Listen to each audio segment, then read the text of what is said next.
ये जो कामयाबी है भारतीय पंजाब की सिख बरादरी को, ये इस मौका पे मिली जबकि बाबा गुरु नानक की जो थी वो सालगिरह भी आज है। और उस बिना के ऊपर ये उनको एक दोहरी खुशी मिली है।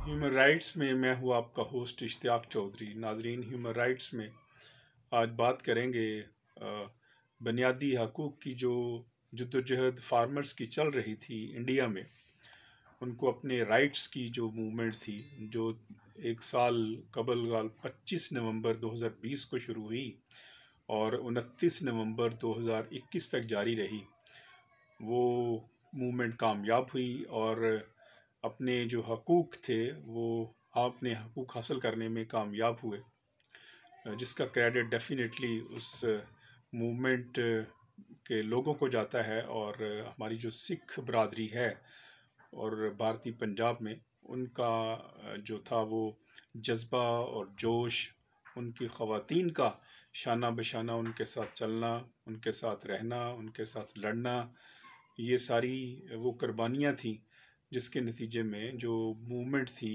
किसान मूवमेंट जो थी, वो कामयाब, वो कामरान हुई। और इसमें ख़वातीन का जो रोल है वो इंतहाई इम्पोर्टेंट देखने में आया और उन्होंने किसी भी सतह के ऊपर जो है वो ख़वातीन पीछे नहीं हमें मिली। अब ये मूवमेंट क्या थी, कैसे शुरू हुई, अगरचे हमने इसके ऊपर एक प्रोग्राम किया था, लेकिन अपने नाजरीन के लिए ये बताते चलें कि बेसिकली जो किसान थे इससे पहले आज़ाद थे। अपनी इस जो लॉज आए थे, लॉज से पहले ये था कि जब आप अपनी प्रोडक्शन को, आप जो भी पैदावार है उसको आप मंडी में लेके जाएं और मंडी में आप उसको एज़ पर जो उसका स्टेटस है उसके मुताबिक जो सेल प्राइस है मंडी के मुताबिक आप उसको बेचेंगे और वहाँ से अपना प्रॉफिट लेंगे, और इस तरह ये सिलसिला चल रहा था। अब भारतीय जो पार्लियामेंट से उन्होंने 3 कवानीन पास किए एग्रीकल्चरल के, नाम उनको खूबसूरत सा दिया, रिफॉर्म्स बिल। जिस तरह हमारे यहाँ होता है कि ये जब किसी से कोई हकूक़ छीनने हो तो उसको खूबसूरत सा लिबादा पहनाया जाता है और ये नहीं पता चलता कि वो अंदर है क्या। तो चूँकि वहाँ पे लोग पढ़े लिखे भी हैं और वो जो 3 एग्रीकल्चरल रिफॉर्म्स बिल लाए, दरअसल वो जो किसान थे, भारतीय पंजाब के किसान, वो उनकी आज़ादी को सलब करने के कवानीन थे। जैसे मैंने जिक्र किया कि मंडी में वो ले जा सकते थे। अब ये जो कवानीन आए, इन कवानीन के बाद उनकी जो अपनी इजनास है वो मंडी में जाने से बंद हो जानी थी। यानी कि जो किसान है वो एक कॉन्ट्रैक्ट करेंगे, बड़ी जो ग्रुप हैं कॉरपोरेट सेक्टर के, और वो अपनी सिर्फ चीज़ें सिर्फ उनको बेचेंगे। और वो जो कॉरपोरेट है सेक्टर, वो बड़े बड़े गोदाम बनाएगा उन्हीं की जगहों के ऊपर, और वो जो ज़मीनें हैं वो दरअसल उनकी हो जाएंगी इन द लॉन्ग रन, क्योंकि जब आपने कन्फाइन कर दिया उनको, जो ज़िम्मेदार है, जिसकी अपनी आज़ादी है कि वो जो चाहे बोए और जो जहाँ चाहे उसको बेचे, और मंडी में जो उसका रेट लगता है उससे वो चीज़ वो ले। लेकिन ये जो बड़े ग्रुप थे, उन्होंने ये इन कवानीन के ज़रिए जो थी, इनको स्लेव करने के लिए, ग़ुलाम बनाने के लिए किसानों को इस कॉन्ट्रैक्ट में जो है वो लाया गया। और उसके बाद जो था वो कॉन्ट्रैक्ट में ला के, ताकि उनको उनकी जो मोनोपोली है वो ख़त्म की जा सके। ये रेजिस्टेंस हुई और रेजिस्टेंस के बाद जो है वो चीज़ें सामने आई और फिर हमने देखा कि दिल्ली चलो जो है वो मूवमेंट चली। जब इसमें थोड़ा सा तशद्दुद आया, जैसे मैंने बताया कि तकरीबन 700 के करीब जो थी वो जानें गई हैं इस सारी मूवमेंट में एक साल के दौरान। तो जनवरी में ये जो केस है वो सुप्रीम कोर्ट ऑफ इंडिया, जो भारतीय सुप्रीम कोर्ट है, वहाँ पे ये एक केस भी हुआ, पिटीशन भी फाइल की गई किसानों की जानब से।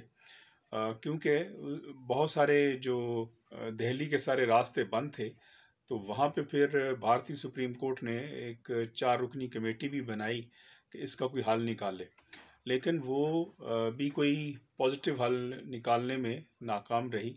और फिर आखिरकार जो है वो मूवमेंट आगे बढ़ी और वो किसी लम्हे भी अपने जो मौक़िफ़ था उससे पीछे नहीं हटी और कामयाबो कामरान पहुंची।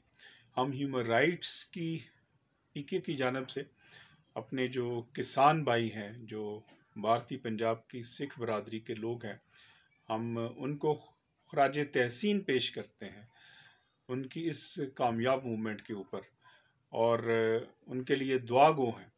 और ख़ुसूसी ये जो कामयाबी है भारतीय पंजाब की सिख बरादरी को, ये उनको ये जो खुशी है ये इस मौका पे मिली जबकि बाबा गुरु नानक की जो थी वो सालगिरह भी आज है, और उस बिना के ऊपर ये उनको एक दोहरी खुशी मिली है, बाबा जी की, गुरु नानक की योम पैदाइश की भी खुशी, और दूसरी जो खुशी मैंने बताया कि उनको जो मूवमेंट कामयाब हुई। अब इसके बाद जो है वो definitely as per process of law का एक प्रोसेस होता है। जिस तरह कानून लाने का प्रोसेस होता है, इसी तरह कानून को रिपील करने का प्रोसेस भी होता है। अब ये जो बिल है, एक नया बिल आएगा, रिपील एक्ट, और वो जब बिल पास हो जाता है तो ये एक्ट जो है वो रिपील हो जाएगा। ये मूवमेंट बहुत सारी चीज़ें डिफ़ाइन करती है। जो बुनियादी हकूक़ की मूवमेंट थी कि जब तक जो लोग हैं वो ख्वाह किसान हैं, ख्वाह मज़दूर हैं, ख्वाह इसातिज़ा हैं, ख्वाह वुकला हैं, ख्वाह सहाफ़ी हैं, जब तक वो अपने हकूक़ के लिए नहीं निकलेंगे बाहर, तो कोई भी प्लेट में रख के आपको हकूक़ नहीं देगा।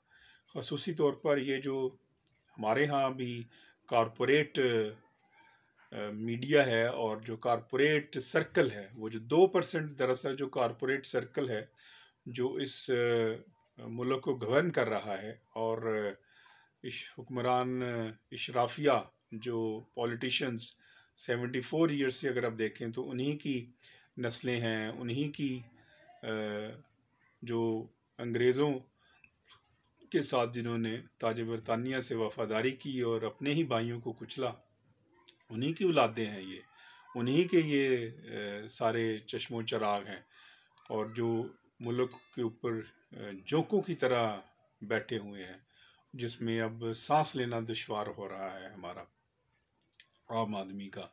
और 98% के जो हैं वो ख्वाह वो सिंध के हारी हों, ख्वाह वो साउथ पंजाब के किसान हों, ख्वाह वो बलूचिस्तान में हों, जो हर जगह आप देखेंगे तो वो एक निज़ाम में, एक ज़ालमाना निज़ाम में जकड़े हुए हैं। ज़रूरत है कि अपनी हकूक़ के लिए उठा जाए, अपने हकूक़ के लिए आवाज़ बुलंद की जाए। अपने हक के लिए आवाज़ बुलंद करना ही हक मिलने की दलील होती है। जब तक पाकिस्तानी कौम अपने हकूक़ के लिए एक यूनानिमसली आवाज़ बुलंद नहीं करती, तब तक जो है वो ये जो कॉरपोरेट सर्कल है वो इसी तरह हमारा इस्तेहसाल करता रहेगा। इनके इस्तेहसाल से बचने का वाहिद रास्ता सिर्फ ये है कि एक यूनानिमस स्ट्रगल जो है वो इस कॉरपोरेट कल्चर के ख़िलाफ़ की जाए, जो किसी के बड़े और छोटे होने का पैमाना बड़ी गाड़ी से लगाते हैं, बड़े बड़े महल से लगाते हैं, जो उन्होंने लूट मार करके बनाए हैं, अपनी मेहनत की कमाई से नहीं बनाए। तो इसमें भी बहुत सारा समा है सोचने समझने के लिए। ह्यूमन राइट्स में मुझे इजाज़त दीजिएगा। ह्यूमन राइट्स को ज़रूर सब्सक्राइब करें, क्योंकि ये आपकी आवाज़ है, ह्यूमन राइट्स की आवाज़ है। अल्लाह ने कहा।